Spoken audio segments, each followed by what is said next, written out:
Well, hello everyone. This is Mr. Judd from Crestwood Middle School. Welcome to Trimble SketchUp Lesson 5, the tape measuring tool. And the goals for this lesson are going to be to demonstrate the tape measure tool.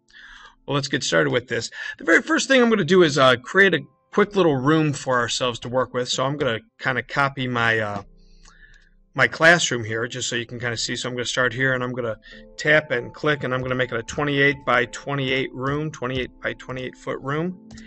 There we are. Let's take a look. And then I'm going to raise it up 9 feet, just like my room is 9 feet tall. And to make things a little easier, let's get rid of the roof so that we can look inside of it. So there we go. There's my room. That's the size of it, 28 by 28. And what I want to demonstrate today is the tape measure, this device right up here. In order to do that, I took some measurements, so I figured I'd put a door in here, so like this gentleman can get into my room. So what I'm going to do is I'm going to demonstrate how to use this tool. So I'm going to scroll down here, and you would use a tape measure just like you normally would in a room. You would put it in a corner, and you'd measure it. So I click and tap, and I move it, and as you can see, it's moving a horizontal line that's green, moving across, and it tells you how wide I want it to be. But just like the rectangle and the push-pull tool, I can actually type in a distance that I want. So I want 5 feet away from the wall. That's how far away my door is going to be.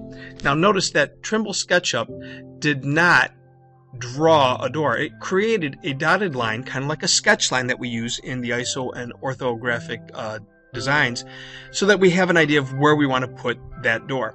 So right now I know where the door is supposed to be. It's supposed to be 5 feet away.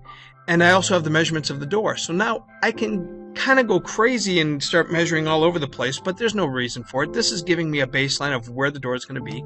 So I could just create my door using my rectangle tool. And I'm just going to do this. And if you look at the bottom of my screen where it says dimensions, right now it says 2.5 or 2 feet 11 inches by 5 feet 3 3/16 inches. Well, obviously the first measurement is my width of my door. So I'm going to make that 3 feet. And then I'm going to make the height of my door 7 feet. And that's actually the measurement of my door. And there's my door. That's kind of neat. The other thing I'd have to do is there's a little silver grate that goes above it that's 1 foot high. So if I want to do that, I can just simply do this and take a look at that. It looks like it's 3 feet 3 16 inches by 1 foot 1 3/4 inches. Well, once again, it's doing width first, so I'm going to do 3 feet by 1 foot, and I have that. So I have the basic outline of my door. That's what my door is going to look like when I'm done. Now, of course, I have other measurements. For example, I have a doorknob. Well, the doorknob I know is basically 39 inches from the floor. So instead of trying to guess where that is and put it on there, I'm going to use the tape measure again, and I'm just simply going to go down approximately 5 inches from the edge of the thing. And why don't I just actually do that? I'll measure this over 5 inches because that's how far away it is from the edge of the door.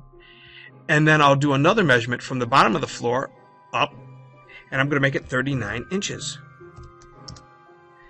That's the center of my doorknob right there. So what I probably should do is take a look, and obviously my doorknob is 4 inches wide, so that's a 2-inch radius.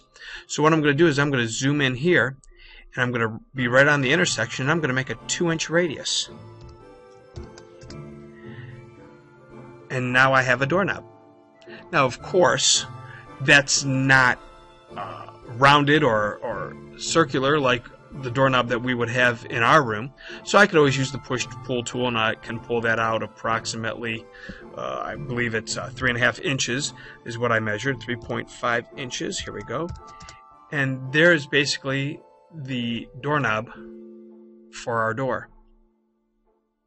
We also have a window. If you guys remember, we have a window that kind of looks like this, somewhere right around here like this, for my door. But I got precise measurements for that as well. So what I'll do is I'm going to remove these measurements real fast because I already have my doorknob in. So I'm going to simply just click on it and hit delete.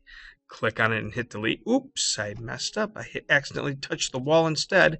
Happens all the time. So just make sure you click and see that it's blue now, so I'm going to get rid of it. And now I'm going to do my measurements for my window. My window is 42 inches from the floor. So I'm going to do a new measurement, 42 inches. 42, and my inch mark is the parentheses. So that's 42 inches, and I am actually 7.5 inches, 7.5 away from that side, and that's where my corner of my window begins, right like that. I also know that my window is 9 inches wide by 30 inches tall, so I can turn right around here and do my window, which is 9 inches. Well, geez, that's saying it's 2 feet 3 inches. That looks like it's giving me the height. If I look down in my dimensions box, it says 2 feet 7 and 9/16 inches tall by 7 3/4 inches. So it looks now like it's giving me the height. So I'm going to put 30 inches first, and then I'm going to put in my 9 inches, which is my width. And there is my window. And of course, then I can get rid of my little measuring marks. Once again, make sure it's blue and delete it, and make sure it's blue and delete it. Oh, I actually have one at the top up here too. Blue and delete that. And now, as you can see, I do have my door drawn out. Now, there's all kinds of things about finishing the door and all that, but I just wanted to demonstrate the power of the measuring tool.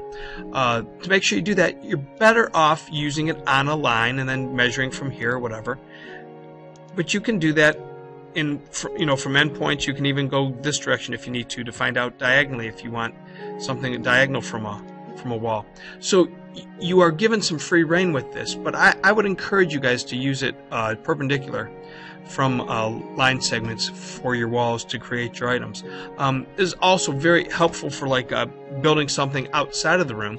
If we go outside of the room and I just move over here to the right a little bit, if I can find that green horizontal line right there, I can still create a height. Like, say if I'm going to build a chair and I want it to be, I don't know, 16 inches off the ground, I can click on that line, and as you can see how it turns blue, that means I'm going to be on that z-axis. So I can go up 16 inches and it'll tell me exactly where 16 inches are. And as you can tell, that's the end of second period, so I'm going to end the video here. And next time when we come back, I'm going to talk about the rotate tool. That's a little bit more powerful. It takes a little bit longer. That might be a little longer video. But until that time, this is Mr. Judd signing off.